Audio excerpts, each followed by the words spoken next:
এখন যেটাতে আছি আমরা, এটা হলো যে জেদ্দার মক্কা হুরান রোড, মানে আরবিতে কালকে তরিকাল গেদে মক্কা মাকাররামা।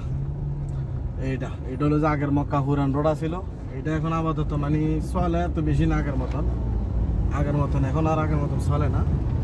নতুন যেটা হয়েছে জেদ্দাতে, ওইটা সমুদ্রের কিনার দিয়ে, ওইটাতে বেশি চলাফেরা করে মানুষ। এটাতে এত বেশি একটা মানুষ চলাফেরা করে না, ঠিক আছে। এটা দিয়ে এখন সিধা যায় হলো বলদে যায়, শরফিয়া যায়, আর একটু পিছনে হইলো যে পাহারা, মাহামিদ, এরপরে জুমুম, এরপরের থেকে হলো যে মক্কার হিসাব। আর এদিক দিয়ে সিধা যায় হইলো কিলো আশারা, এরপর আমরা বাংলাদেশ এম্বাসি, এরপরে হইলো যে শরফিয়া, বাউলাদ, সিধা। এরপরে ডাইনে ঢুকলে পাওয়া যায় হইলো যে মদিনা রোড, আর বামে ঢুকলে পাওয়া যায় হইলো যে আপনার ইয়ার রোড, ইন্দুলুস রোড। বলদের পরে থেকে বামে ঢুকলে ইন্দুলুস রোড পাওয়া যায়। এর কি, তবে এই রোডের অবস্থা এত ভালো না, কারণ এগুলো ভাঙ্গাচুরা রাস্তা, তো এত সুবিধা না রাস্তা, এত একটা সুবিধা না।